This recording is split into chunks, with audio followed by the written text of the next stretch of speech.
Top here, and these are 100 tombs that should never have been opened. The most mystical mountain. Mount Roraima rises almost 2,500 meters above the jungles of the Guyana highlands. Its summit is a flat plateau with sheer walls that drop hundreds of meters. These walls make Roraima virtually isolated from the outside world. Ascent is possible only along one natural slope, and the journey to the summit takes several days. Roraima's geological age is estimated at approximately 2 billion years, making it one of the oldest preserved surfaces on the planet. The rocks that make up the plateau were formed long before the emergence of complex life, long before plants emerged on land. Everything that happens here today unfolds on a foundation that existed before Earth as we know it. Almost daily rainfall creates a unique environment at the summit. Water flows down the edges of the plateau in waterfalls, drains into cracks, nourishes the soil, and forms a closed ecosystem. Plants and microorganisms found nowhere else thrive here. Some carnivorous plants, frogs, and insects evolved in complete isolation, following their own paths of development. For the indigenous peoples of the region, Roraima has always been a place of power. In their myths, the mountain was considered a remnant of the world tree, a fragment of an ancient order disrupted in ancient times. These ideas arose not from geology, but from a sense of separateness and scale. The plateau is perceived as a separate world existing by its own rules. Modern science describes Roraima through plate tectonics, erosion, and climate. But even with precise explanations, the sense of a space that has outlived almost everything remains. Continents shifted, oceans disappeared, species emerged and died out, but the summit continued to exist, changing so slowly that human time here almost loses its meaning. Bronze military diploma.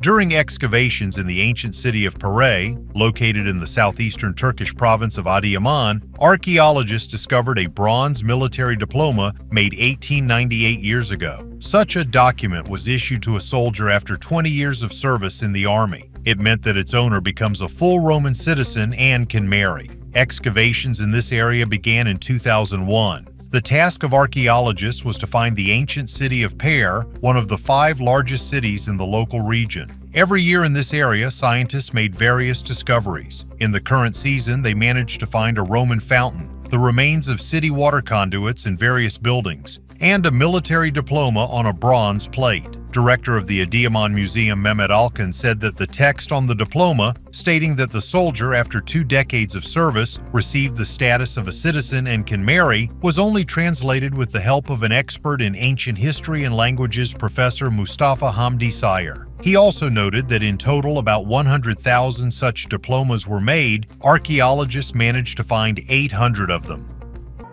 Ancient sword replica. An interesting incident occurred at the Field Museum of Natural History in Chicago, USA. Their museum kept what they thought was a replica of an ancient sword. This Bronze Age weapon was found in the Danube River in Budapest, Hungary in the 1930s. Hungarian archaeologists visiting this museum in the USA asked to take a closer look at the sword, and what they recognized amazed them. The sword was exposed to X-rays to ionize the material it was made from. By measuring the energy and intensity of the X-rays coming out of the material, scientists can find out what it is. In the case of the sword, it has been found to be almost identical to other Bronze Age European swords. It contained a similar content of bronze, copper, and tin. Usually, in this way, archaeologists manage to prove that the artifact turns out to be a fake and not the original, as previously thought. In our case, the study of the sword by archaeologists was shocking. The sword, believed to be a replica, turned out to be almost 3,000 years older than previously thought. But the team of scientists was able to prove this too late, so the weapon will not be shown to visitors in the museum. They want to study it in even more detail in order to understand who it belonged to and how it got there. Researchers believe the sword was placed in the Danube as part of an ancient ritual, perhaps in memory of a lost loved one or a battle. Fish scale armor. Today we have an exciting journey to China, where 2,500 years ago, a brave warrior was buried in amazing armor. Imagine, archaeologists are excavating in the depths of the Chinese Taklamakan Desert. They stumble upon a grave inside which lies a warrior in armor made up of over 5,000 overlapping leather scales. This costume would be so comfortable and practical that a warrior could put it on himself like an apron before dinner, only instead of dinner there was a fight. This armor is unusual for its time and place. Researchers think that it was brought from the Middle East where this style of armor originated. The warrior who wore this armor was a man about 30 years old. Found next to him were fragments of pots, parts of a horse's bridle made of horn and wood, and a sheep's skull. Such scaly armor protected better from blows and injections than chainmail and was cheaper to manufacture, but it was less flexible and did not cover as much of the body as chainmail. Such armor was worn by warriors of many cultures, and they even decorated their horses with it. The materials for the scales are varied, from bronze and iron to pangolin scales and even paper. It is very difficult to find such old armor as this one because not many of them have survived to this day. Only the armor from the tomb of Pharaoh Tutankhamun and the armor of the Skeets are comparable in time to this find. Scientists from the University of Zurich, led by Patrick Wertmann, recounted, and it turned out that there were 5,444 small and 140 large scales in the armor, all made from cow skin. This kind of armor was unusual for China at the time. This style was common among Persians and Sketes, and even some Greeks wore this armor, although they preferred other styles. The owner of the armor could be either an ordinary infantryman or a rider, but the presence of a bridle for a horse suggests that most likely he was a rider. He could be a local who bought armor in the West, or a foreign soldier who came to fight in China in Assyrian equipment. We can only guess, but one thing is for sure. This story is amazing. Write in the comments, what do you think? Was it an ancient Chinese or a traveler from distant lands? And don't forget to subscribe to the channel if you haven't already. Boudica's trumpet. In England, archaeologists have unearthed a hoard that is rare even by the standards of the Roman era.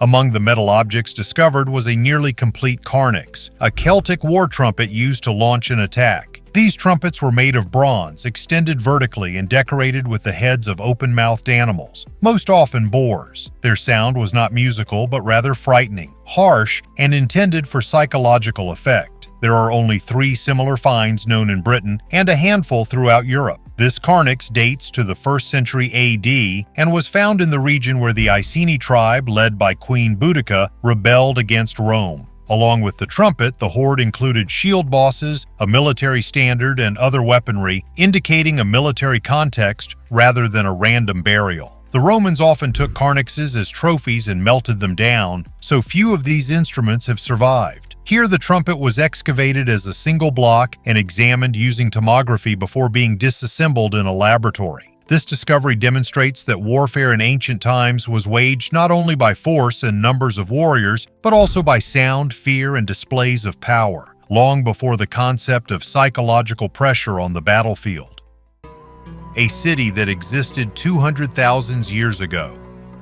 In South Africa, about 150 kilometers west of the port of Maputo, Mozambique, a giant stone city has been discovered. The age was determined by measuring the erosion rate of the dolerite. The metropolis of 1,500 square kilometers was built between 160,000 and 200,000 years ago. The ruins are made up of huge stone circles, most of which are buried in the sand and are only visible from the air or satellite imagery. This ancient city is considered to be part of a 10,000 square kilometer system of cities and towns. The developed network of roads connecting it with terraced agriculture suggests that this metropolis was home to a very advanced civilization. The geology of this place is also quite interesting due to the numerous gold mines located in the area. According to researchers, this ancient civilization could be engaged in gold mining. Although the locals knew about these stone remains, no one had previously questioned their origin and the age of these stone circles, although they were always in plain sight.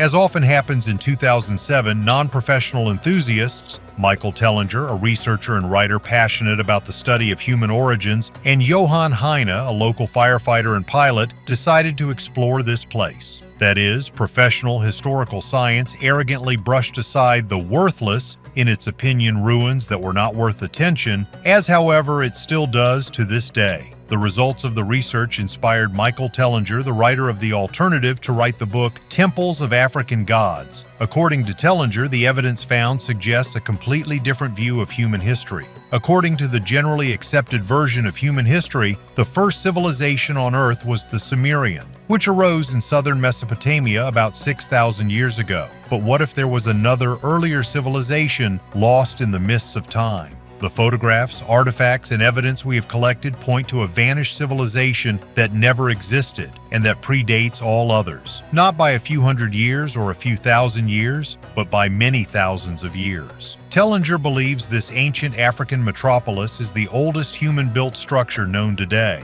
He believes that it was from this civilization that the Sumerians and Egyptians inherited knowledge. This hypothesis is based on the fact that images of the Egyptian Ankh, key of life, were found on the rocks of the ancient city. How could there be an image of an Egyptian god thousands of years before the rise of Egyptian civilization? These discoveries are so stunning that they will not be taken lightly by the mainstream historical and archaeological community, as we have seen. This will require a complete paradigm shift in human history. Tellinger's findings raise more questions than answers, but we can hope that this incredible ancient city will attract more researchers in the future and that one day more light will be shed on this lost civilization and the unknown aspects of human history in general. The Sword in the Stone. Everyone knows the legend of the sword in the stone, a fairy tale, a myth, a symbol of power. But in Italy, there's a place where this myth actually exists. In the Tuscan chapel of Montesiepi, a real iron sword has been embedded in stone for 800 years. Not a replica or a decoration, but a genuine 12th century blade. It's associated with a knight who suddenly renounced violence and plunged the sword into the rock as a sign of his renunciation of his former life. For a long time, it was thought to be a forgery for pilgrims, until metal analysis revealed the blade to be genuinely medieval and radar discovered a cavity beneath the stone, possibly a burial site. The strangest thing is that stories of King Arthur and the sword in the stone began appearing after this Italian legend. And now the question is increasingly being asked, what if it wasn't the myth that gave birth to the artifact, but the artifact that gave birth to the myth? Accidental discovery of Tutankhamun's tomb.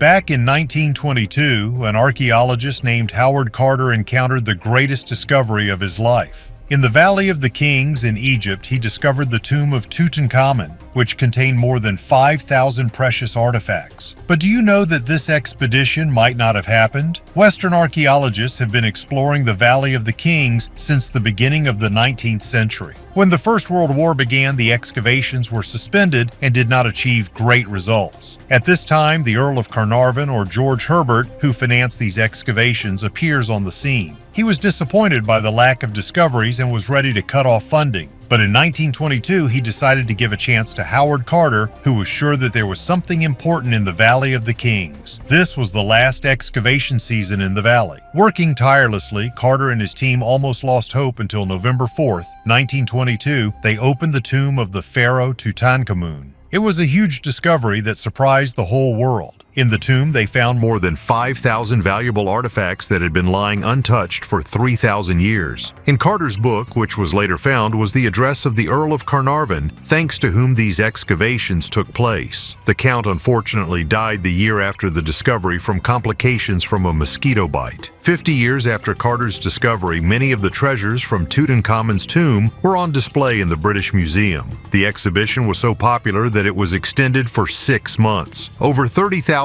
people visited it in the first week. On the first day of the exhibition, people stood in line for more than 14 hours to see these unique artifacts. Interestingly, in 1921, Howard Carter was a guest of the Earl of Carnarvon in his castle. This is confirmed by the population census of the time. It's funny that the profession of an archaeologist was not mentioned in Carter's documents. He was called an artist. After Tutankhamun's tomb was completely cleared in 1932, Carter decided to retire from archaeology. He died 7 years later. There was an amazing story about how perseverance and self-confidence led to one of the most important discoveries in the history of archaeology. The path to discovery is not always straight and easy, but it is stories like these that show that even the most difficult obstacles can be overcome. Scientists prepared meatballs from mammoth meat. Artificial meat company Vow has recreated a prehistoric mammoth meatball. The meat was derived from available DNA and from an elephant, the closest living relative of the mammoth. As a result, the meat was grown from 20 billion cells and turned into minced meat. This is a unique product created from cells of non-traditional species. Although scientists think the meat could be tasty, they are afraid to eat it, fearing that the ancient protein will be deadly. The mammoth meat farming project took a couple of weeks. Vow originally planned to recreate dodo meat, but did not find a suitable DNA sequence. The main goal of the company is to demonstrate the potential of biotechnology and artificial meat as an alternative to animal slaughter. According to the company, large-scale slaughter of animals is one of the causes of global warming. The environmental impact of cultured meat production will be substantially lower than that of traditional meat production. When growing artificial meat, 45% less resources are involved. Some companies, such as Good Meat and Upside Foods, are already approved in the U.S. Good Meat Farm chicken is also sold in shops in Singapore. The Kofun Dragon. A discovery whose significance has only now become clear has been long guarded in Japan. These fragments of 5th century armor were discovered several decades ago in the Takasaki region. A second examination revealed that they were not simply decorations, but part of a protective element, a curved neck plate made of iron and covered in gilded bronze. The surface is decorated with an openwork image of a dragon. The details are riveted, the lines are executed with great precision, and the metal itself is crafted as if the piece were custom-made for a specific individual. Analysis revealed similarities with objects from other Kofun burial mounds, indicating the existence of workshops that produced for the elite and adhered to a unified artistic language. The weight and construction of the armor make it unsuitable for combat. Researchers believe such elements were used during ceremonies, funerals, or diplomatic events. In East Asian visual culture, the dragon was associated with the power, protection, and legitimacy of the ruler. This image here is not decorative, but rather status-related. The fragments are believed to have originated from large burial mounds belonging to regional rulers. The scale of the burials and the quality of the artifacts suggest a society with a clear hierarchy and developed craftsmanship. This is not a single object, but material evidence of how power in early Japan was expressed through metal, symbol, and form. How did the first paper money appear? Long ago, during the time of the ancient Phoenicians, trading was a difficult business. To facilitate the exchange of goods, they came up with the idea of using coins as a universal medium of exchange. However, the coins were heavy and the slaves carried them using special handles. Then the Chinese came on the scene with a revolutionary idea. Around the 1st century BC, they came up with leather banknotes. They were made from the skin of white deer and marked with special marks. They could be used for purchases anywhere in the empire, and refusing to accept them cost a life. These leather money became the progenitors of paper bills that we know today. Around the 800s, the Chinese decided to try to create paper money using the woodcut technique, which is a method of engraving wood and imprinting on paper. But this flying money, as they were nicknamed, was not immediately taken seriously. After all, a paper bill could easily fly away with a breath of wind. Initially, these paper money were used as guarantees for debt obligations, but over time they have become a full-fledged means of payment. Paper money made trading much more convenient. Merchants no longer had to carry heavy coins, and the metal could be used for other important uses. This new flying money was more like checks and was used for large transactions. In just a few decades, paper money has evolved from a credit certificate to a full-fledged means of payment, becoming what we call paper money today. Europe at that time was still immersed in the Middle Ages, but the idea of the Chinese was so breakthrough that it spread all over the world. And so in 1601, Sweden became the first European country to print and put into circulation paper money. Thus began the history of paper money, which we know and use today. Funerary bread of ancient Egypt.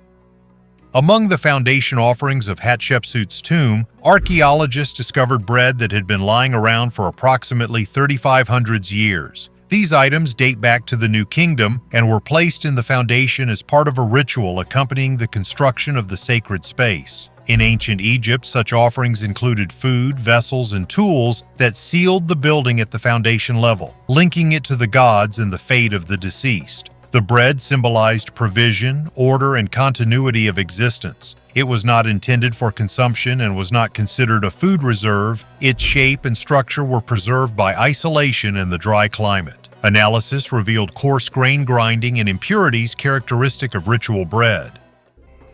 Ancient Egyptian pyramid in Kazakhstan. This structure, similar to the pyramids of ancient Egypt, was discovered by archaeologists in the Kazakh steppe. The mausoleum was built over 3,000 years ago. The discovery was made by members of the expedition of the Saryarka Archaeological Institute, led by candidate of historical sciences Igor Kukushkin. In the late Bronze Age, 15 to 10 centuries BC, people lived on the territory of Kazakhstan, leaving behind the Bagazi Dandibay culture. It is characterized by high, round, rectangular mausoleums of the nobility, built of rock stones. The burial tradition prescribed to lay the deceased on its side, with arms and legs bent, and weapons, jewelry, and ceramics were buried nearby. One of the flourishing places of the Bagazi Dandibayev culture was the area near the village of Saryarka, not far from Karaganda. Archaeological research has been carried out here since the middle of the last century. Recently, scientific work has brought a new sensation. Archaeologists have unearthed a unique stepped mausoleum. With its forms, this majestic funerary structure resembles the famous Egyptian pyramids of about the same historical period, and especially the step pyramid of Pharaoh Djoser. Here it is in the photo. By the way, archaeologists reconstructed the appearance of the pyramid in Kazakhstan. Here's what it looked like before the renovation, and here is the view after. Scientists believe that the mausoleum was erected in Saryarka more than 3,000 years ago for the local pharaoh, the leader or Kagan of a powerful local tribe of the late Bronze Age. Hungry stones. In the Elbe riverbed near the Czech town of Děčín lie boulders with carved inscriptions. They appear only during years of severe drought when the water level drops to critical levels. These stones are known as hunger stones, a kind of marker of climatic catastrophes that have been used in Central Europe for centuries. Dates and short phrases are carved into the surface. These markings recorded moments when the river became shallow, shipping ceased, and crop failure became inevitable. For coastal towns, this meant rising prices, supply shortages, and famine. The earliest dates on the stones date back to the early 15th century. The latest ones date back to the late 19th century. These are not symbols or decorations, but practical reminders of recurring crises. The stone remained in place, and new generations added their own markings next to the previous ones, continuing the count. Similar objects are known in other regions of Europe. They record the connection between climate, economics, and human life without interpretation or commentary. The stones remain silent most of the time, emerging only when conditions reach their breaking point. They are direct evidence of how nature entered history through water levels and the engraved date. Coffin with dangerous dead. Yakut archaeologists discovered the remains of a man who was buried in a birchbark coffin. Features of the burial indicate that the deceased was a dangerous person. Today we will learn some aspects of the burials in the past centuries among the Yakuts and take a closer look at this unusual find of archaeologists. Archaeologists examined a coffin with bones discovered in 2018 on the left bank of the Lena River in the vicinity of Yakutsk. Archaeologists noted that until the second half of the 16th century, these lands were occupied by the Kori clans, whom the Yakuts considered to be foreigners. The northern people had different ways and types of burial, which were associated with ideas about the afterlife. In traditional cultures, 4 types of burials were common: inhumation and cremation, as well as ground and air burials. The burials of the Yakuts were mainly made in the ground, but often the deceased was left in a yurt, which was then set on fire. The deceased was about 40 years old. His height was approximately 170 centimeters. The skeleton was covered with the remains of clothes made of leather and fur and was in a birchbark coffin, lying on a birchbark mat with a birchbark cloth on top. Radiocarbon analysis of the bones showed that the man died around 1480 to 1640 AD. The burial was accompanied by inventory: a large blue bead, fragments of a wooden bowl, and a black glass bead. Scientists also suggest that the belt of the deceased was a bag with a button, a wooden spoon, and medicinal plants. Several factors make the burial unusual: the prone position of the body, the orientation to the northeast and not to the west, and the absence of weapons or craft. According to the researchers, all this indicates that the deceased belonged to the dangerous dead. Such were considered suicides, some shamans, outcasts, as well as physically or mentally handicapped people. Archaeologists were wrong. Get ready for an amazing historical journey. Have you ever wondered who stands on the huge statues of ancient Egypt? Here is one story that is sure to blow your mind. Back in 2017, in Cairo, archaeologists discovered a colossal 8-meter statue. Everyone thought it was a statue of the famous Pharaoh Ramesses II. However, scientists have recently concluded that this was a mistake. This majestic statue was found in the former ancient city of Heliopolis, which is now a district of Cairo. Archaeologists have worked long and hard to extract parts of the statue from the mud. This 3,000-year-old piece of art was credited with depicting Ramesses II, but scientists have found they were wrong. Who is actually depicted on the statue? Meet Psammetichus I, pharaoh of the 26th dynasty. Scientists solved this mystery by reading the inscription Neba on the statue. It was the nickname of Psammetichos I, who ruled Egypt from 664 to 610 BC and made Egypt an independent state again. The Minister of Antiquities of Egypt called this statue one of the most important archaeological discoveries, and after restoration it will take pride of place at the entrance to the Great Egyptian Museum, which will open at the end of 2023. That was an incredible story about one of the most majestic statues of Egypt. But remember, history is full of secrets and unpredictable twists and turns. Traces of artificial poison.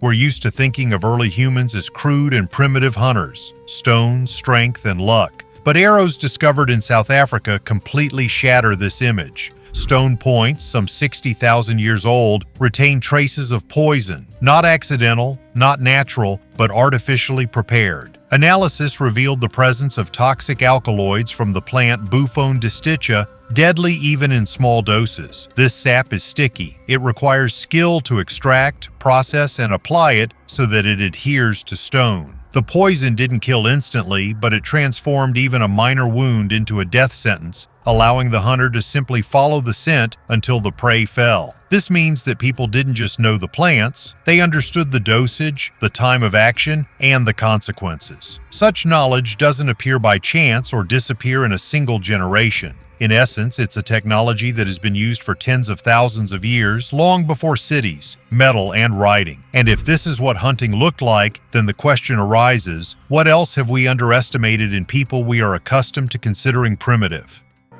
Unusual skeleton under the ancient church.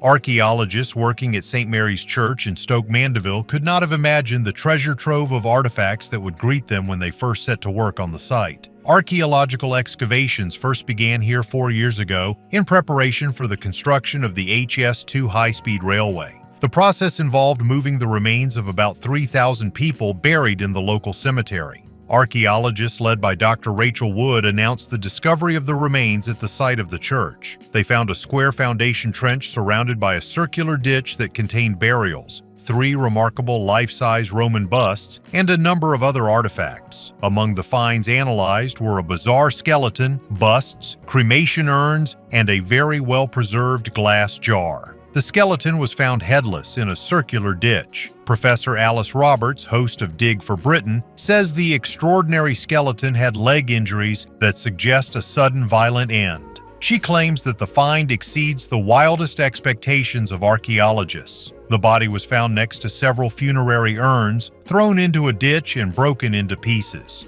Guy Hunt, another archaeologist who worked at the site, says, "There are 8 of them. We also have burials. This burial is really interesting because this is not the same person who was buried in the classical way. It's someone who's more or less thrown into a ditch. They were buried along with the coins, and the coins are really very important here. The coins can be dated, giving archaeologists a much better idea of what era various items were left in the moat." Fidelity ring.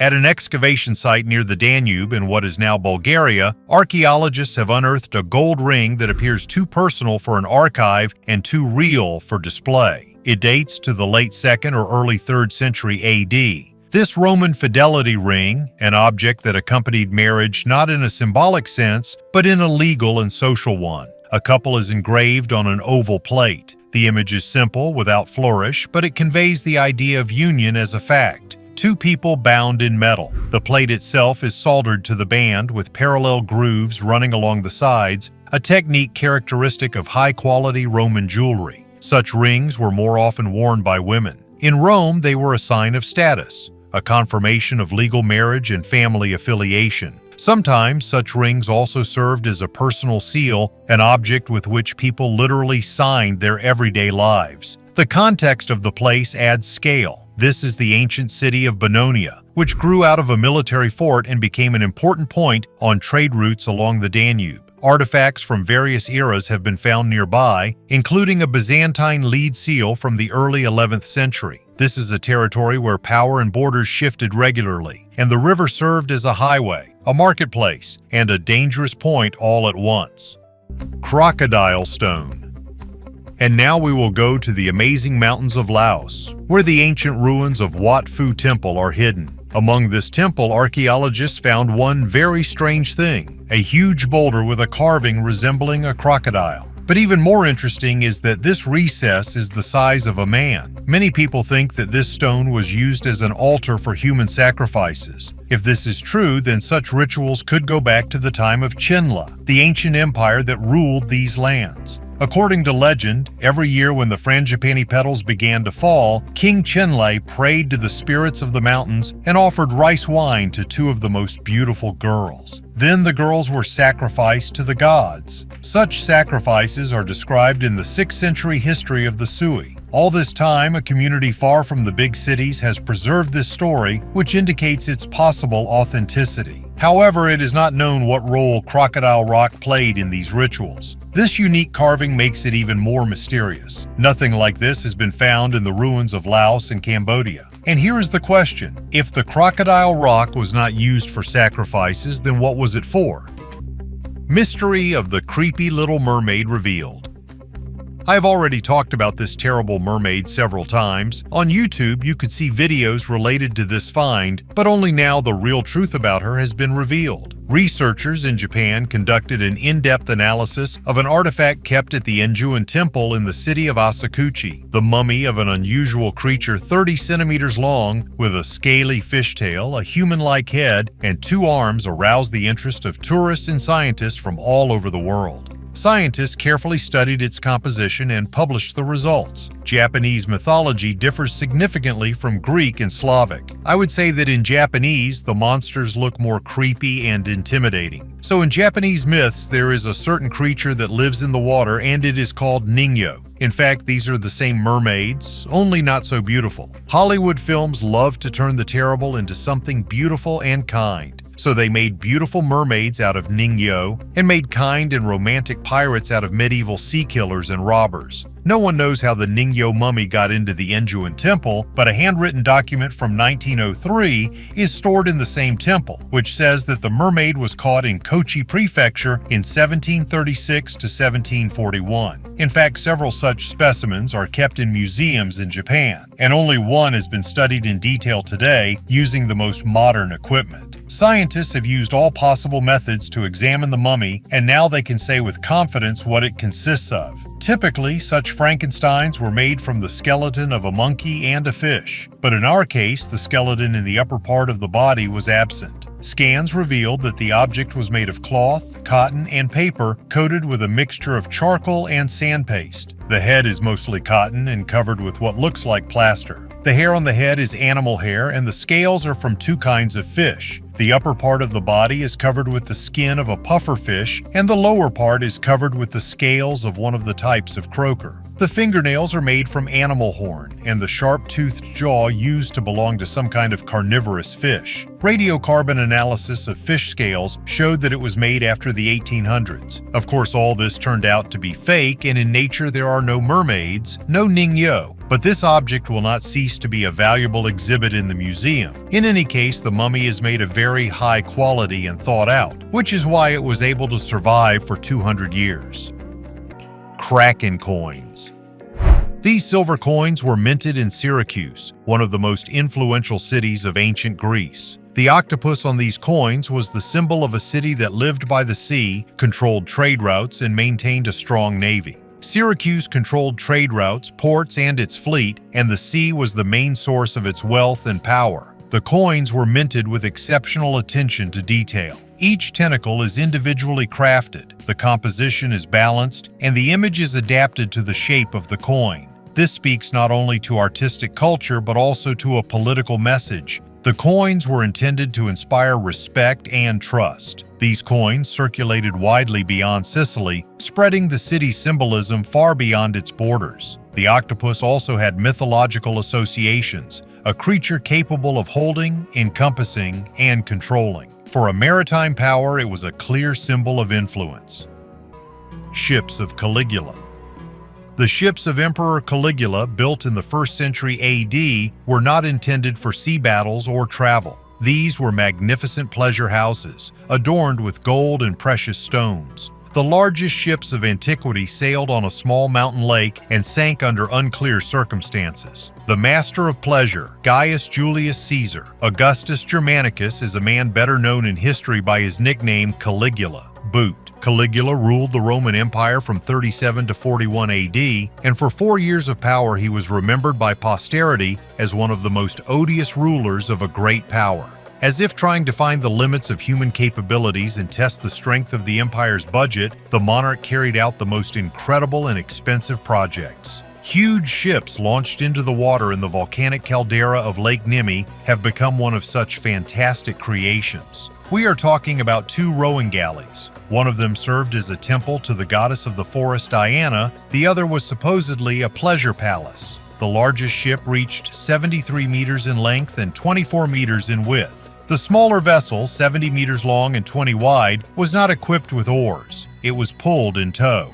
For comparison, the British steamer Titanic, famous for the largest ship of the early 19th century, reached 270 meters in length and 28 meters in width. Caligula's galleys were inferior in parameters to the Titanic, but they sailed on a lake with a diameter of no more than 1,000 meters. For their time, they were giants splashing in a puddle. But something else was interesting. Flowering gardens were laid out on the ships on which fruit trees branched, flowers were fragrant, and grapes hung down. There were also baths, pools, a revolving stage, and palaces with rooms for slaves and guests. Communications included plumbing with cold and hot water, as well as warm floors. Of course, the entire interior was skillfully decorated with heads of wild animals, patterns, and noble metal. Jewels glittered on the oars. The roofs of the palace and the temple cast gold in the sun, stood on marble columns, and covered the amazingly beautiful mosaic floor. Statues stood here and there, bas-reliefs and paintings adorned the walls. The stage, which consisted of revolving platforms, was of amazing beauty and functionality. Their design used a ball-bearing system, which was reinvented only towards the end of the 19th century.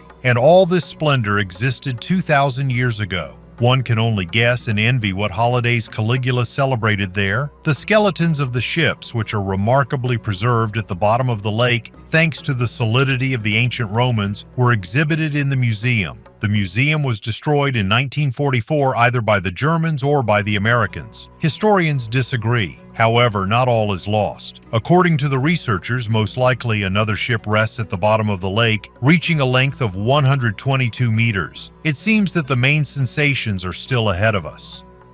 The quest for the silver spear.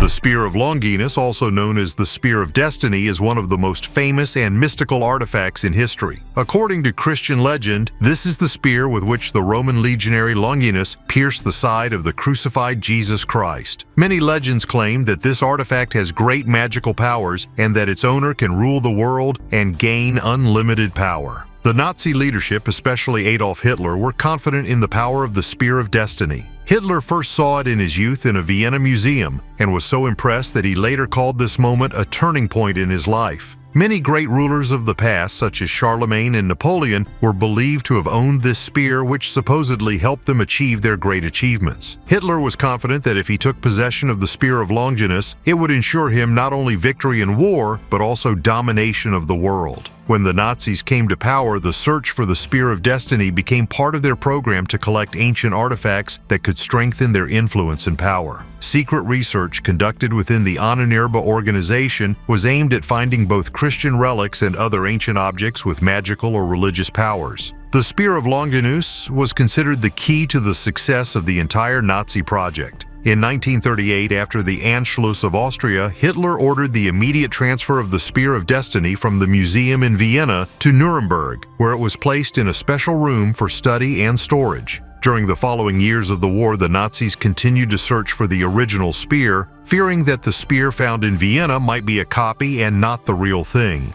The Ahnenerbe went all over Europe looking for traces of other relics associated with the spear. It was believed that the spear might have been lost or hidden during the Crusades, and the Nazis actively studied ancient maps and texts to find at least some traces. Secret missions were sent to the most remote corners of Europe and the Middle East, trying to find clues that could lead to the real spear. The fate of the Spear of Longinus remains one of the mysteries of World War II. After the capture of Nuremberg in 1945, the artifact was found in the city's treasury and handed over to American troops. However, there is still debate about whether this spear is genuine or one of the many replicas created in the Middle Ages. Some researchers believe that the true Spear of Destiny has never been found and is still in one of the secret places, waiting for its new owner.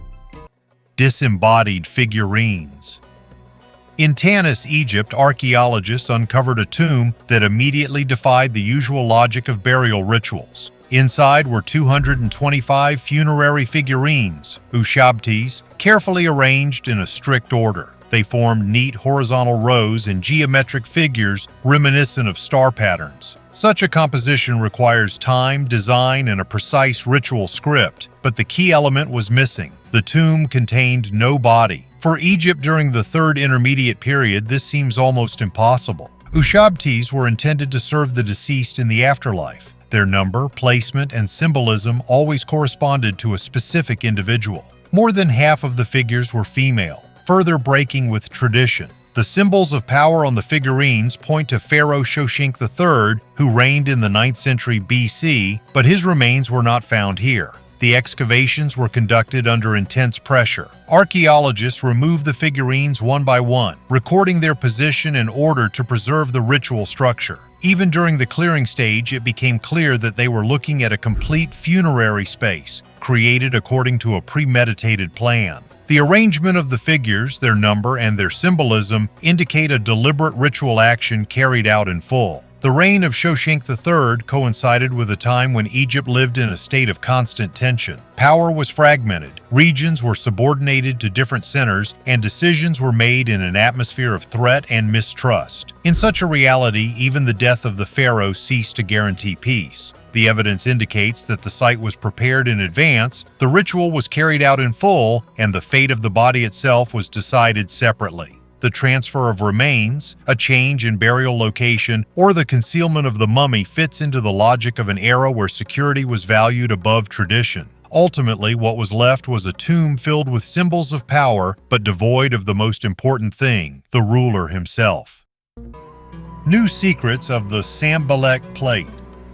The ancient stone slab of Belec, 4,000 years old, has been actively studied by scientists since its discovery in 2014 in a French mound. In 2021, it received the status of the oldest map of Europe. Researchers believe the slab may contain clues to treasure based on the designs and symbols carved into it. This unique slate artifact was first found in Finistère, western France, in 1900. But the mystery of the slab remained unsolved, and it lay in the castle for more than a century until scientists began studying it again. The slab, measuring 2 by 1.5 meters according to experts, is a map of the Brittany region. Rivers, mountains, and other natural features are engraved on it. Interestingly, the depressions on the slab may indicate ancient settlements or burial mounds. When comparing the drawings with modern maps of Brittany, an astonishing 80% agreement was found. Research into this ancient map continues. It covers an area of 30 by 21 kilometers, and it may take scientists up to 15 years to fully study it. Excavations near the site of the slab have already yielded new fragments used in the construction of ancient tombs. The Inca labyrinth.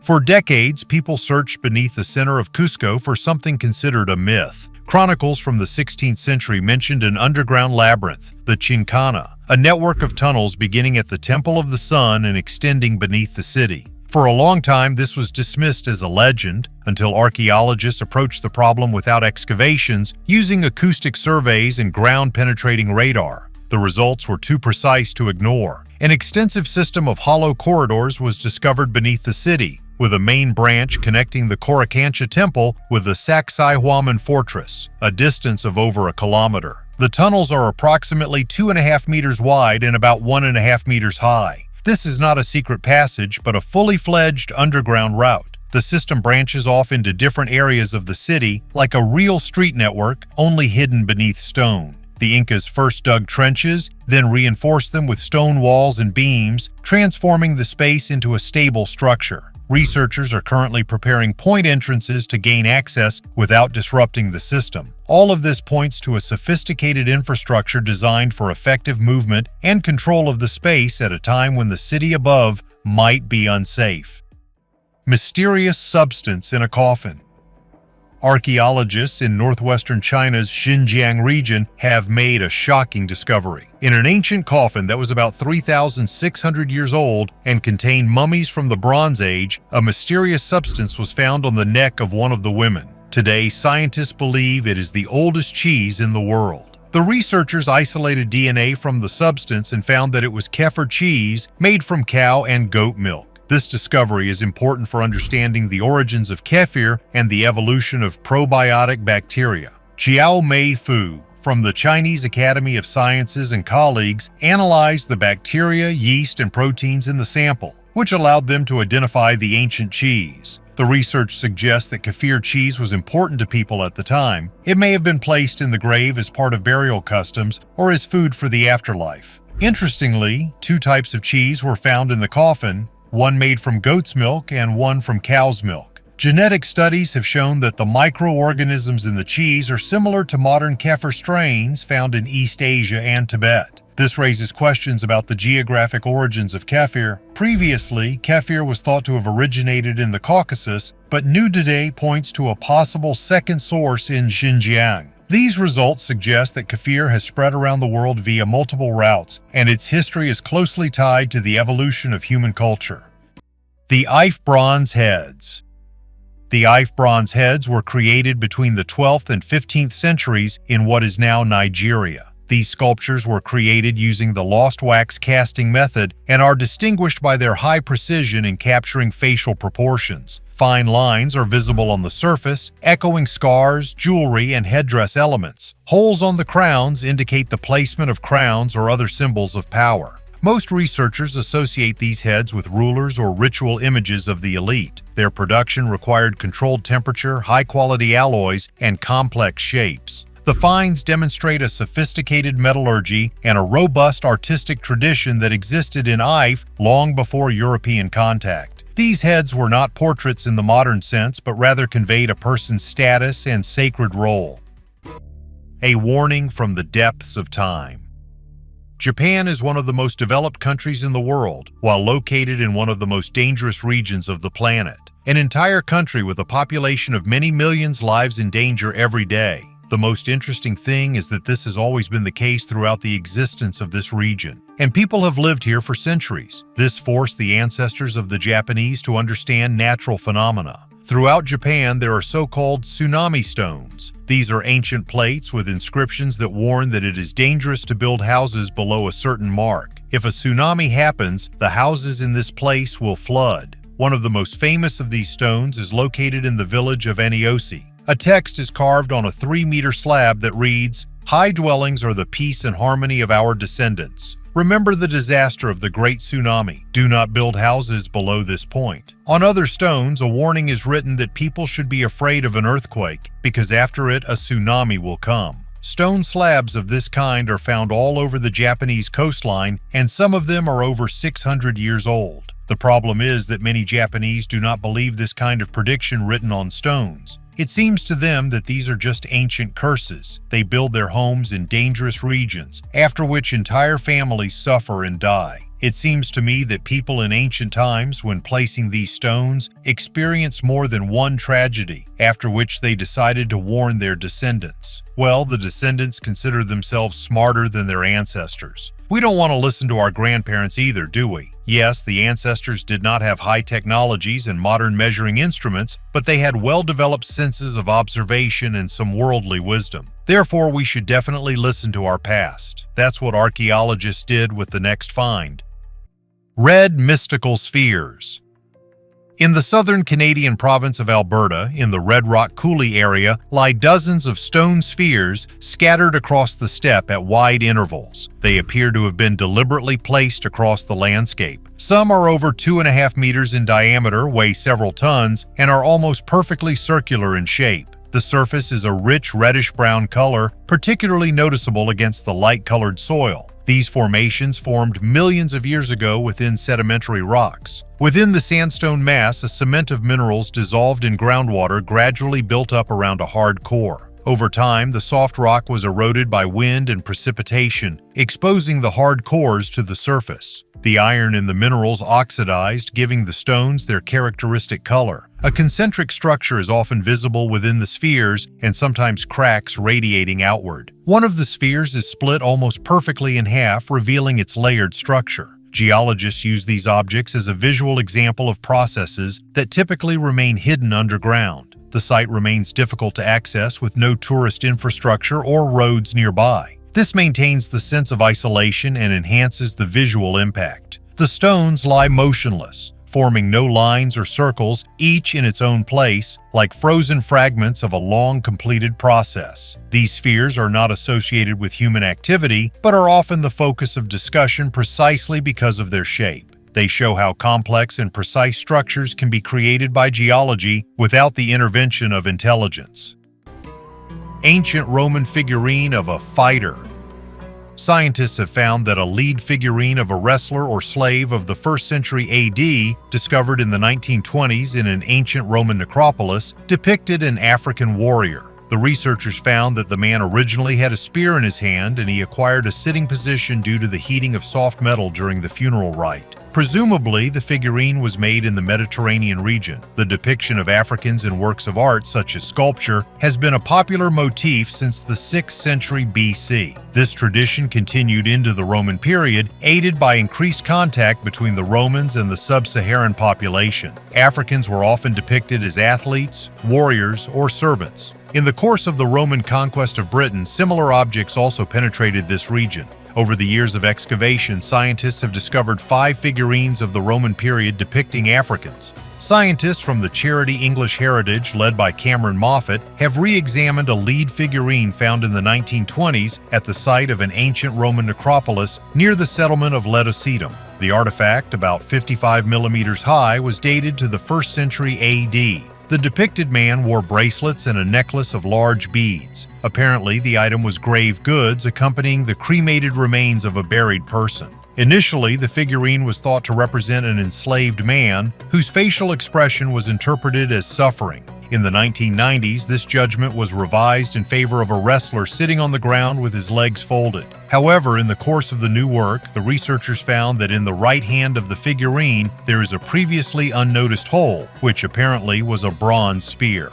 In addition, the figurine initially stood upright, and the depicted person acquired a sitting position only later due to the fact that the soft metal was heated. The image of an African man carrying a spear is quite common in the art of the classical period, usually denoted as an African warrior. Although almost nothing is known about the owner of this item, the researcher suggested that he could see something related to himself in this figurine, so the figurine accompanies the buried even after death. Perhaps in 20 to 30 years, this figure will be interpreted differently. Even in such small things, we can see how historians change their minds over the years. The oldest doors in Rome.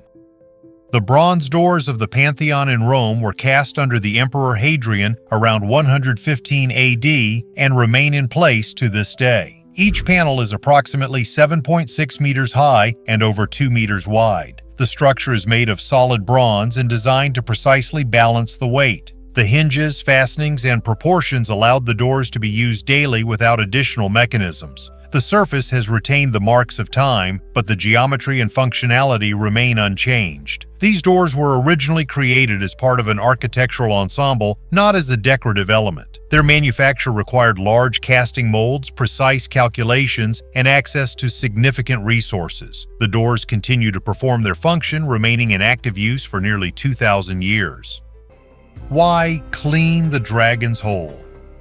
According to ancient Chinese beliefs, every morning the emperor, upon waking up, had to cleanse his dragon hole. But why did this ritual cause such a stir among palace maids and imperial concubines? Why were they willing to bribe to gain the right to serve the emperor? The legend tells of a farmer who lived in the far corners of China. One day by the pond, he saw his sleeping wife and a huge dragon who was guarding her. Suddenly the sky darkened, lightning flashed, and thunder sounded. Months later, their son was born and went on to become Emperor Gaozu, founder of the Han Dynasty. Since then, the dragon has become a symbol of imperial power, and the emperor himself received the name Dragon. In ancient China, each part of the emperor's body was associated with the body parts of the cosmic dragon. His mouth, known as the dragon's hole, required special care. In the morning, his dragon hole was rinsed with a decoction of green tea, since toothpaste and brushes did not exist at that time. They brushed their teeth with their fingers and the rich used decoctions of herbs and sea salt. Every morning, the emperor was served a cup of green tea, not for drinking, but for rinsing. This ritual was so important that the maids and concubines would do anything to bring this cup of tea to the emperor. But why? Reason #1. Closeness to the emperor as a chance to change their life. The women who served the emperor were distinguished by their beauty, intelligence, and health. Proximity to the ruler gave them the opportunity to attract his attention. From a simple servant, one of them could become his concubine and radically change her life. If a concubine managed to provide the emperor with an heir, her status in the palace could increase significantly. Many of the concubines who lived in the Forbidden City did not even see the emperor and did not have the chance to bear him a child. Reason #2. The value of imperial objects. The rare tea leaves used to prepare the emperor's decoction were worth their weight in gold. These leaves, collected as tribute, once used, were transformed into a high-quality product. A lucky maid could take the remaining tea, resell it, and receive payment for it comparable to her many months of earnings. Eerie discovery under the floor. An ordinary day for Amelia turned into a real investigation. She noticed that one of the floorboards in her house was loose and decided to lift it to find out the reason. However, instead of a simple breakage, strange objects were found under the board. An old coin from 1904 and a small golden book. Opening the book, she discovered that the pages were unusually thick. Inside were old photographs, creepy images of the house, dark shadows in empty rooms, and mysterious portraits. Perhaps the house holds dark secrets of the past, or maybe the photographs have simply aged. However, Amelia herself was seriously scared by the discovery. She admitted that since then she has felt anxious and wants to know what other secrets her house is hiding. Doomsday Glacier. Thwaites Glacier is located in West Antarctica. It is comparable in area to Great Britain and holds a mass of ice directly linked to sea level. It is called Doomsday Glacier due to the role it plays in the stability of the entire West Antarctic ice sheet. For a long time, the primary threat was thought to be melting from below. Warm ocean currents undermine the glacier at its contact with the seafloor, gradually weakening its grip. However, satellite data in recent years has revealed another process developing in parallel. Extended cracks have begun to form within the glacier. These are not surface faults, but a system of internal fractures extending for tens of kilometers. Their total length has more than doubled in a short period of time. These cracks propagate through zones of maximum stress, where the ice loses its structural cohesion. The destruction is occurring not along the edge, but from within the massif. This is changing the behavior of the glacier. Instead of slowly sliding, it begins to lose stability in fragments. The shelf, which previously served as a support and restrained the movement of ice into the ocean, gradually weakens. The volume of ice associated with Thwaites is equivalent to a global sea level rise of approximately 65 centimeters, but its significance goes beyond a single figure. It holds back neighboring ice basins. If stability is lost, they too will begin to move, increasing the total contribution to several meters. Satellite observations record the acceleration of ice flow and changes in its geometry. Models indicate that the process could enter an irreversible phase within a few decades. The The exact time frame is unknown, but the dynamics have already been recorded and confirmed by independent measurements. Three-toed extraterrestrial mummies. A few years ago, a new find was made in Peru, which was a very strange extraterrestrial mummy, which at the end of the expedition was nicknamed Maria. 5 mummies have been found, 1 female and 4 male, and according to experts, they are very similar to humans, but too different to have any relationship with us. They were found in a tomb near the Peruvian Nazca lines, which is already a warning sign that we are dealing with aliens, but the mummies also have 23 pairs of chromosomes, which could mean they are human after all. They date back to the 5th century AD, a full millennium before the Europeans discovered America. Konstantin Korotkov and Natalia Zaloznaya collected tissue samples and brought them to St. Petersburg for analysis. If Korotkov believes that this was a race of people who developed much faster than the rest, then Zaloznaya is sure that it was still a race of aliens. X-rays and computed tomography also showed that Maria has a completely different structure of the ribs than we do. It is shaped like a keel at the top, and despite the fact that the cage protects the internal organs of the creature in the same way as ours, for this it has several semicircular ribs. In the end, they came to the conclusion that these two could not possibly be our relatives. These mummies represent a race of aliens that lived among us in ancient times, and that's a fact. Pyramids when they were built. The pyramids we see today are far from what they looked like when they were created. You don't believe it? Let's dive into history. Ancient engineers used an astonishing 6.1 million tons of limestone to erect the Great Pyramid of Giza. The largest and oldest of all, it was created by order of Pharaoh Khufu. But what do you think it looked like before? No, not sandy brown. It was covered with a shiny layer of limestone. But alas, over time, many facing stones were reused. This probably began already during the reign of Tutankhamun and continued for many centuries. Add to this the earthquake of 1303 AD, which jolted them a little. Today, the pyramids still amaze us with their durability. For example, the Pyramid of Khafre, which even retains some of its original facing stones. It looks like one peak is wedged into another. It's amazing. On top of the pyramids were the so-called pyramidions covered with electrum, a shiny mixture of gold and silver. Alas, most of them have been lost over time, but some examples can still be seen in museums. A 9th century warrior family.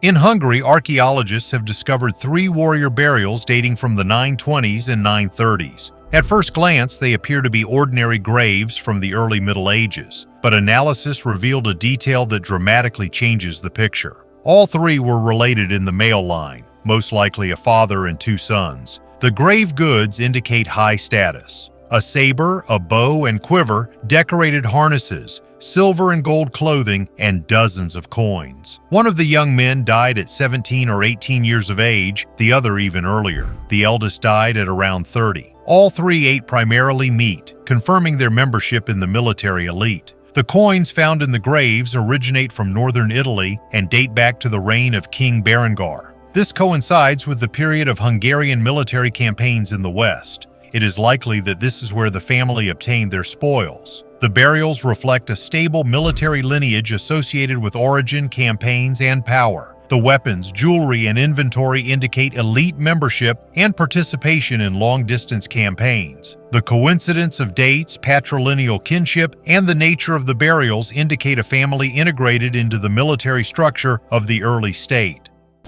Ancient Roman safe chest. In 1994, in central Spain, next to the ancient Roman temple of Mithra, archaeologists found the ruins of the Villa Casa del Mitreo. Built at the end of the 1st century, it was rebuilt several times before a major fire in the 4th century. Particular attention was drawn to a large wooden chest, bound with copper and iron plates. In ancient Rome, such chests served as safes for storing valuables. The chest measures about 3 by 1.5 meters, making it the largest such find. Due to the poor condition of the chest, which was damaged in a fire, archaeologists did not dare to remove it in 1994 for fear of destruction. The chest was left in place, awaiting better times and technologies to preserve it. This is a common practice in archaeology when the safety of an artifact cannot be guaranteed. In 2017, thanks to new technologies, the chest was removed and delivered to the Institute of Cultural Heritage of Spain. Here it was stabilized and preserved. There is no information about the contents of the chest. Most likely, the owners saved valuable things before the destruction of the villa. Gold intimate jewelry. This jewelry dates back to the Senu culture, which existed in northern Colombia before the arrival of the Spanish. It is made of high-grade gold and was intended for wear in the genital area, a fact that has long puzzled researchers but is now understood as part of a complex system of bodily symbolism. In Senu society, ornaments were not simply decorative objects, but markers of a person's status, age, and stage of life. Gold played a special role here. It was not considered a currency or a means of accumulating wealth, but was associated with the sun, fertility, and renewal. Decorations placed in the area associated with procreation emphasize the owner's vitality and social maturity. Such objects are often found in the burials of noble people, indicating their ritual significance. The manufacturing technology indicates a high level of metallurgy, lost wax casting, precise symmetry, and delicate movable elements. Such ornaments were individually crafted and likely accompanied the wearer throughout their life. After death, they passed into a funerary context, securing the status of the deceased in the other world. A work of art at a flea market. It so happened in England that a young couple saw a small vase with a design of roosters and hens on a black background of which birds soared. But it wasn't just a vase. There were engravings on its bottom which alerted buyers. After the purchase, they decided to investigate the issue further and turned to the auction house, Canterbury Auction Galleries. Specialists took the vase for inspection, and you won't believe it. It turned out to be created at the end of the 19th century by the famous master of the golden age of Japanese enamel, Namikawa Yasuyuki. The master worked in the complex cloisonné technique, which requires some special skill. The vase is now heading for auction, where the starting price will be £10 thousands. The couple plan to spend some of the proceeds on a vacation and give some of the money back to the thrift store in the form of a donation. After all, it was there that they found this treasure. And just like that, just by going to a thrift store, the couple found not just a vase but also a real masterpiece of art, which brought them not only aesthetic pleasure but also an impressive amount of money. The most unique castle on the planet. Zafra Castle is located on a rocky cliff in the Calderos Mountains in the Spanish province of Guadalajara. The plateau is approximately 1,400 meters high, and access to the summit is only possible via a narrow path. This location made the site strategically important long before the construction of medieval walls. Archaeological evidence indicates human presence here as early as the Bronze and Iron Ages, suggesting long-term use of the peak itself, not just the fortress. The Visigoths and later Muslim rulers used this height as a lookout and defensive post. Construction of the stone castle in its current form began in the 12th and 13th centuries during a period of border conflicts between Christian kingdoms and Muslim territories. The architecture is subordinated to the landscape. The walls and towers are literally built into the rock, without excessive decorative elements. After the Reconquista, Zafra's military significance gradually faded, and by the end of the 15th century, the fortress was abandoned. In the 20th century, the castle fell into disrepair until it was purchased by a private owner who spent decades restoring it. Today, Zafra is known to a wider audience thanks to the series Game of Thrones, where her image was used as the inspiration for the Tower of Joy, but the fortress itself exemplifies how the same place retains significance across millennia, across eras and cultures. Butter in the swamps. Wetlands often become a treasure trove for archaeologists due to their conservation properties. The humic acid in peat bogs creates a pH level similar to vinegar, allowing items to be preserved for hundreds or even thousands of years. The Irish and Scottish marshes are especially famous, where butter is often found. To date, about 500 similar finds have been recorded, dating back to the 17th century. Similar finds are also found in Norway, the Netherlands, and Germany. Butter is usually found in wooden barrels, buckets, baskets, and cups. Sometimes it is wrapped in birch bark and cloth, but a third of the finds have no packaging. The weight of the finds varies from 150 grams to 50 kilograms. The oldest Irish find dates back to 1745 to 1635 BC, and the Scottish ones date back to the 3 RD2 and centuries BC. The reasons for storing butter in swamps are varied. One version is long-term storage. Archaeologist Daniel K. Fisher found that meat stored in peat bogs retained its freezer-like properties. Butter could also be used as currency for exchange, taxes, or rent. Another reason could be fermentation to improve taste. Nordic Food Lab experiments showed that butter stored in peat acquired unique flavors and remained edible after a year and a half. Faces on stone. A drought in the Brazilian region has caused water levels in the Amazon River to reach record lows, leading to the discovery of faces and other figures engraved on ancient stone that is more than 2,000 years old. These petroglyphs, including images of animals and other natural forms, were found on the banks of the Rio Negro at an archaeological site known as Ponto das Lajes, Place of the Slabs. Researchers estimate that the paintings are between 1,000 and 2,000 years old. The stones, in addition to images of faces and water, also have grooves, indicating that the site was used to create stone tools. Archaeologists discovered 25 groups of engravings on one rock. The find indicates that this place was used for sharpening various tools. In addition, fragments of ceramics were found at this site. Although Ponto das Lajes is recognized as an archaeological site, the petroglyphs have not yet been studied. What other secrets do you think the Amazon is hiding? Share your thoughts in the comments. A bucket from another world. At the Oseberg ship burial in Norway, archaeologists discovered a wooden bucket. The story might have ended there if the bucket weren't so unique. It was made of yew and decorated with bronze details and a small figurine of a seated man with his legs crossed. Because of this pose, the object quickly acquired the unofficial nickname Buddha Bucket. However, it has no connection to Buddhism. Research has shown that the bronze figurine was made in the tradition of Celtic monastic workshops in the British Isles or Ireland. Similar images are found in early medieval decorative art and likely derive from more ancient ritual motifs. The bucket itself predates the burial by approximately 100 years and likely had a history before being buried. Significantly, the bucket was empty. Yew wood is poisonous and poorly suited for storing liquids, making its domestic use questionable. Archaeologists believe the object had ceremonial significance. Benben stone.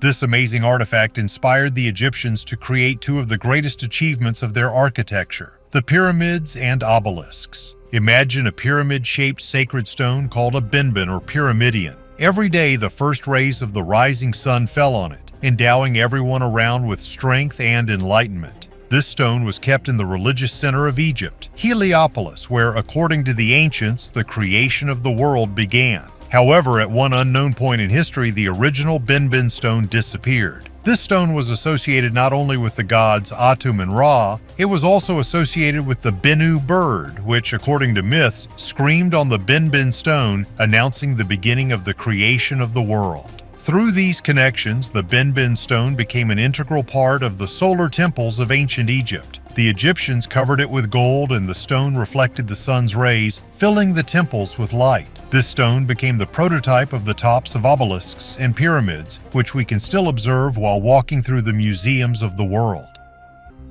Rare treasures in Poland. During archaeological excavations on an island near Ostrovite, Pomerania, a 1,000-year-old burial richly decorated with grave goods was discovered. These items, some extremely rare, are believed to have belonged to a wealthy member of the Pomeranian elite. 2 amber rings, a bronze bowl, an iron knife in a leather sheath, and bronze buckles were found in the grave of a Pomeranian nobility who lived between the 11th and 12th centuries. The head of the excavation, Dr. Jerzy Sikora from the University of Lodz, noted that these 2 almost identical rings were symmetrically located in relation to the axis of the body. The first ring was found where the bones of the right hand should have been. The second ring was on the finger of the left hand on the other side of the body. Amber rings are extremely rare grave goods, and finding 2 in one grave is a unique phenomenon. The discovered burial is called elite because it differs from the nearby ones in its size and expensive items with which it was furnished. Measuring 3 meters long and 1.5 meters wide, this grave is larger than the average bronze graves in the area, which also suggests that it is an elite grave.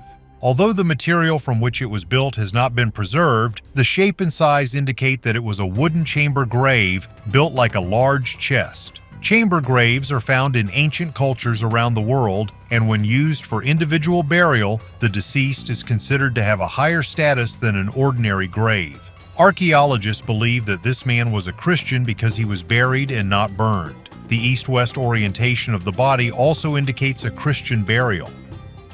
Relics of Michigan.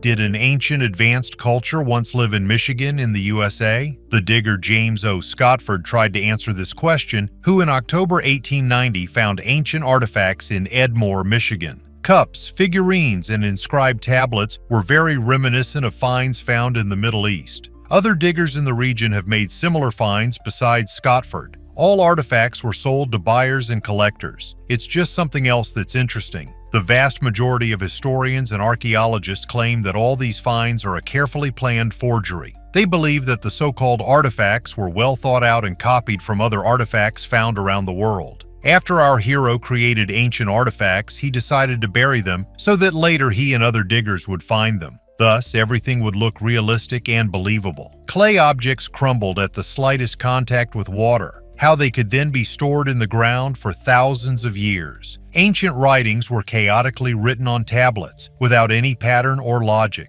The figurines were a copy of the finds found in the Far East, only their quality was much lower and not so durable. These were the main arguments of archaeologists who conducted a superficial analysis of the ancient relics of Michigan. One thing is for sure, James Scotford wanted to make money and he did a great job of it. But the next find, discovered in Mexico, is the real one.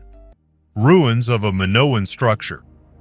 During the construction of a new airport in Crete, archaeologists discovered a unique round structure with a diameter of about 48 m, about 4,000 years old. The Greek Ministry of Culture called the discovery extremely interesting. The building with an area of 1,800 sqm refers to the Bronze Age Minoan civilization, which existed on Crete from 3000 to 1450 BC. The Minoans were a highly advanced society known for their maritime trade and art. Experts believe that the building was used mainly in 2000 to 1700 BC, when the first palaces were built on Crete, such as Knossos and Fest. The exact purpose of the structure is unknown, but the animal bones found indicate the possibility of ritual ceremonies, including sacrifices. The interior space was divided into several halls and surrounded by 8 stepped stone walls, 1.7 m high. The dimensions and complex layout indicate the social significance of the building, which required significant labor and special knowledge.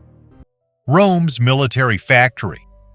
On the banks of the River Wear, near modern-day Sunderland, archaeologists discovered a concentration of artifacts that immediately changed the site's status. More than 800 whetstones, stones used by Roman soldiers and artisans to sharpen weapons and tools, were found in the soil and riverbed. This is an unprecedented number for the British Isles. The stones are layered, most of them damaged. The pattern of cracks and chips corresponds to the stages of processing. Geological analysis revealed that the raw materials were quarried from sandstone on the north bank of the river. After initial quarrying, the blanks were transported across the water, where further processing took place. 11 stone anchors were also found in the same area. This number indicates regular river traffic and the loading of heavy cargo. The river connected the site with coastal routes that distributed products further throughout the Roman province. This discovery establishes this site as a production center integrated into Rome's military and economic system. Here, an infrastructure operated that provided the army with expendable but necessary tools.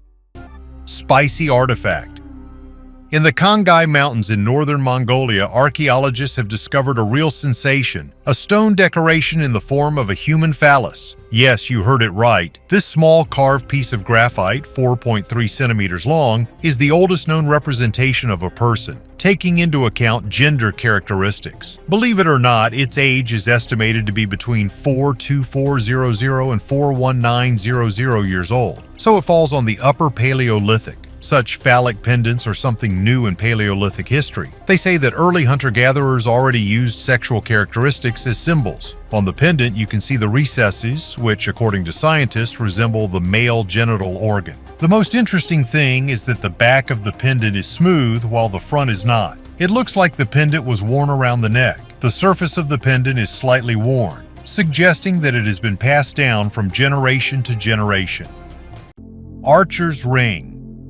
In ancient Hasankeyf, in what is now southeastern Turkey, archaeologists have discovered a rare object associated with power in the court. It's an archer's thumb ring, crafted from ivory and decorated with pearls, turquoise, and silver. Such rings protected the hand during archery, but this particular example clearly served more than just a practical purpose. The find was discovered in the southeastern part of the Great Palace, a complex associated with the ruling elite of the Artukid dynasty, which controlled the region in the 12th and 13th centuries. The material speaks for itself. Ivory was expensive and difficult to obtain, pearls and turquoise required trade, and the silver inlays were precision crafted. This is neither a training tool nor field equipment. In medieval Islamic and Turkic traditions, archery was part of court culture. It was associated with discipline, nobility, and the right to rule. Decorated rings were worn during ceremonies and public appearances, where every element of clothing was considered a status symbol. Until now, archaeologists have not found a similar pearl-encrusted archer's ring.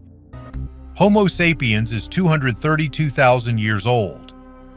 Archaeologists have refined the dating of the Omo-I fossils, which are considered by some scientists to be the oldest known remains of Homo sapiens. It turned out that the minimum age of these finds is about 232 plus or minus 22,000 years. That is, much older than previously thought.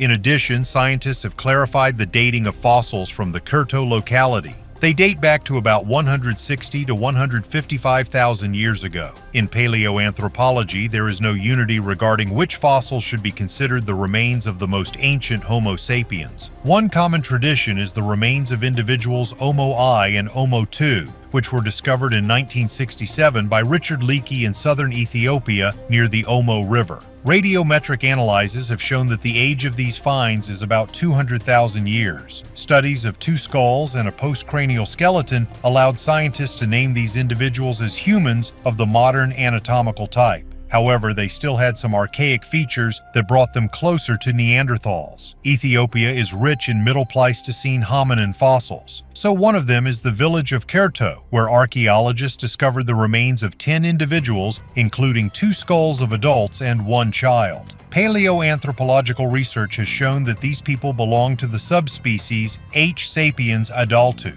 For radiometric argon dating, the scientists took 113 samples of sanidine. As a result of the study, they found that the volcanic eruption due to which these minerals appeared occurred 233 plus or minus 22,000 years ago. New data on the time of the eruption of the Shala volcano and information on the composition of the formed minerals allow us to refine the dating of other Ethiopian sites. So, the remains from the Kurto locality turned out to be really much younger than Omo-I. According to scientists, these fossils belong to approximately 160 to 155,000 years ago. However, not only the remains of Omo-I are considered the oldest H. sapiens. One of the other candidates is an individual from the Moroccan Paleolithic site of Jebel Irhoud. The Secret of Orion. Have you ever wondered why many ancient monuments look towards the constellation Orion? Did the gods really come to our land from there, from a distant space? Incredible, but true. Our ancestors left us a whole system of signs pointing to Orion. They created architectural masterpieces, elaborate calendars, and observation posts that allowed them to track the position of the stars in the sky. Orion was one of the most popular constellations among the ancients. Its image was even found on a mammoth tusk dated 32,500 BC.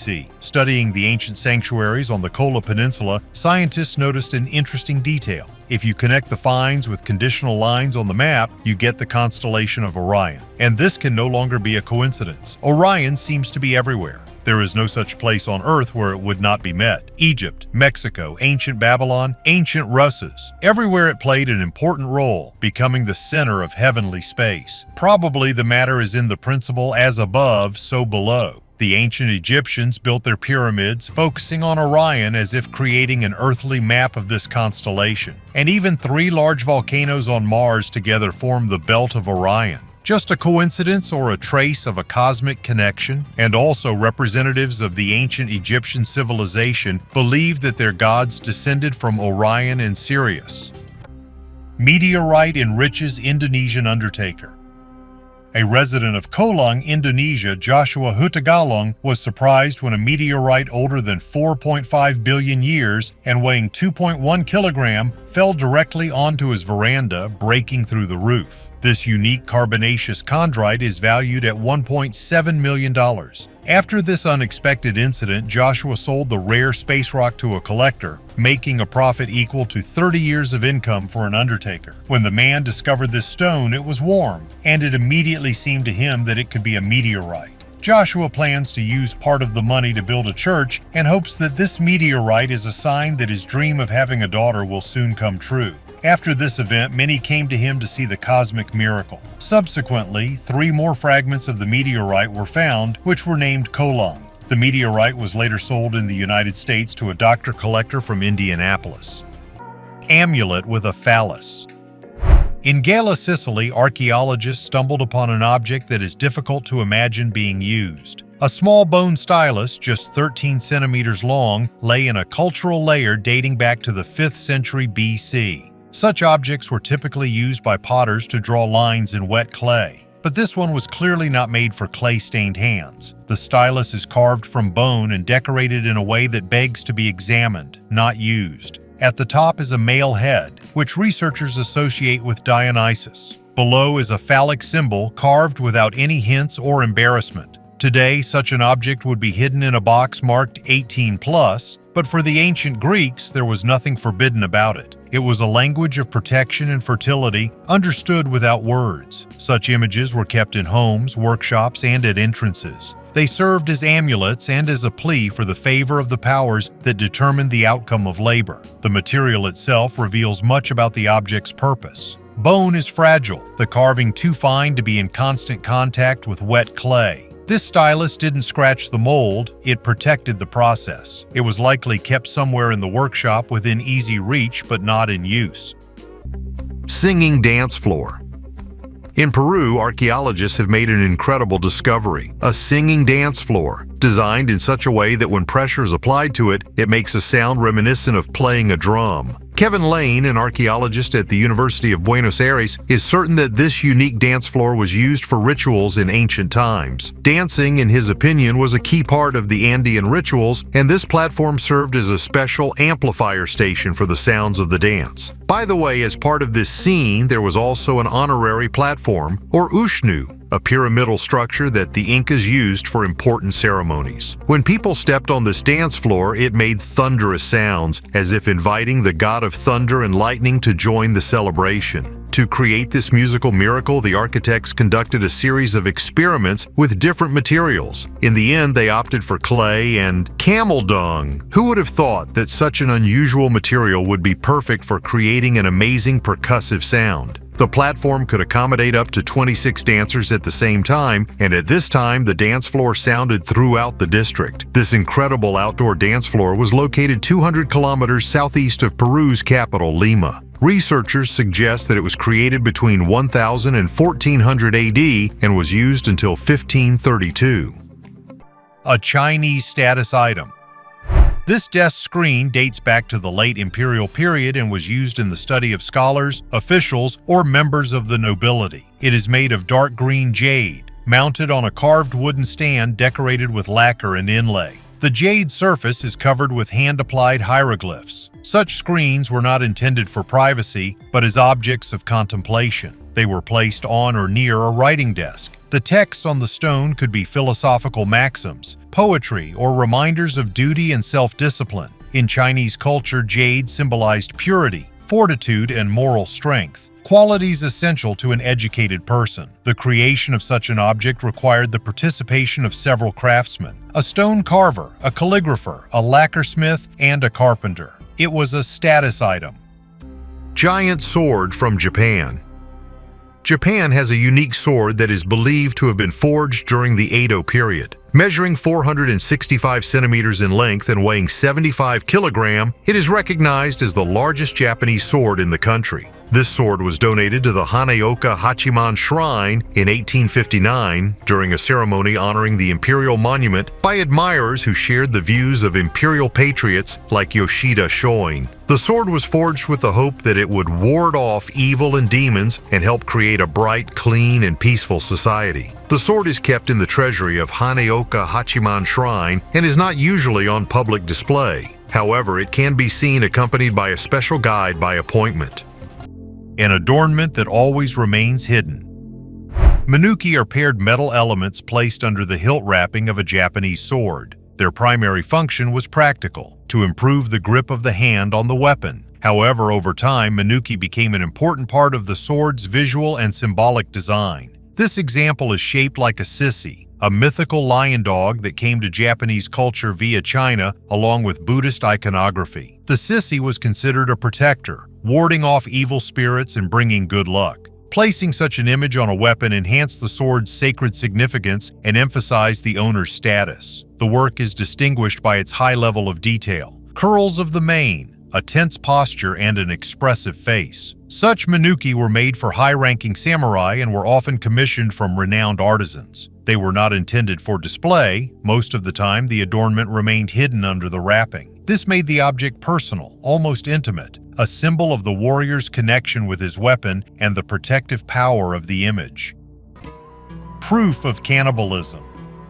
The next story will be somewhat creepy but quite real. Let's dive into ancient history 1.45 million years ago and get ready to learn an amazing story about cannibalism among ancient people. Scientists have found traces on the ancient bone that look like someone has eaten a hominin's foot. And most surprisingly, the culprit apparently was not a wild animal, but a brother in mind. This is the oldest evidence of cannibalism. The bone was found in Kenya. It belonged to an unknown relative of a man who lived here in ancient times. Scientists from the Smithsonian Institution conducted a thorough analysis of this ancient crime using 3D technology. Although our ancestors were high on the food chain, they were sometimes preyed upon by other animals. But unfortunately, cases of cannibalism among them were not so rare. The researchers initially expected to find marks from the teeth of wild animals, but instead found clearly artificial cuts. Often such traces testified to ritual burials or the manufacture of jewelry from bones. But in this case, everything points to the fact that the bone was processed for food. It's still hard to say for sure. After all, the bones of ancient people could be processed for different purposes, and we may be mistaken in their interpretation. This find suggests that hominins could well have been cannibals as early as 1.45 million years ago. A little scary, right? But such is our history. Incredible discovery under the Nile. Archaeologists have made an amazing discovery under the Nile in the Aswan area, a collection of ancient Egyptian artifacts and rock carvings dating back to the era when the city experienced a massive flood. The relics date back to the reigns of pharaohs such as Amenhotep III, Thutmose IV, and Psammetichus II. Aswan, about 4,500 years ago, was an important trading and military center. Gold, wood, and spices were exchanged here, and local granite quarries supplied materials for the construction of temples, obelisks, and pyramids. However, after the construction of the Aswan Dam, most of the city was underwater. A Franco-Egyptian archaeological mission discovered unique rock reliefs depicting pharaohs, hieroglyphic inscriptions, and other sculptural elements. The work was carried out using modern technologies such as underwater scanning, photogrammetry, and 3D modeling. These methods allowed us to document the artifacts we found in detail and create digital copies of them. Of particular interest are the images of Amenhotep III, who ruled Egypt for about 40 years and left a rich legacy. His burial place was in the Theban necropolis on the west bank of the Nile, opposite modern Luxor.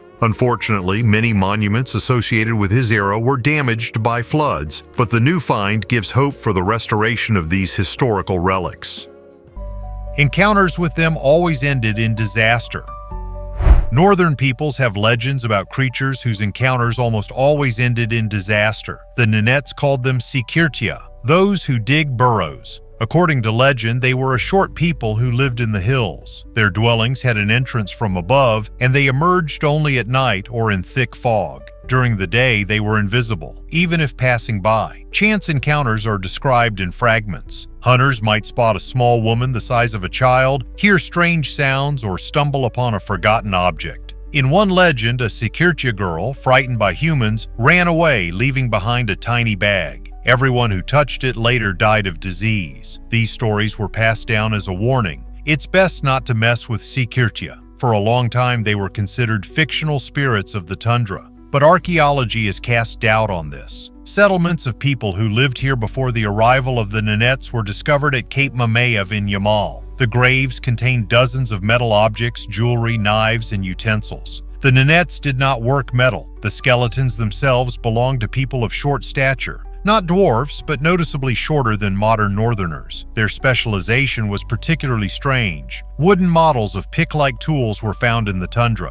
Farming was impossible here, meaning picks were used to extract mammoth ivory. The tusks themselves could have been a source of wealth. In Europe, mammoth powder was considered a medicine, and the tusks themselves were highly prized. It is no coincidence that legends depict the Sikirtia with bull horns, the Nenet's name for the tusks emerging from the ground. Over time, references to the Sikirtia disappear. Scientists attribute this to the Little Ice Age and migrations. Perhaps the tribe migrated to Timir, or perhaps they were assimilated. There's a theory that the Sikirtia and the white-eyed chewed are the same people. Then the legend turns out not to be a fairy tale, but a distorted memory of people who lived differently, looked differently, and disappeared, leaving behind only fear and traces in the permafrost. This is precisely why I love archaeology. It constantly shatters our certainties about the past, and confirms that history was not as we know it today. Thank you for watching this video to the end. Bye, everyone.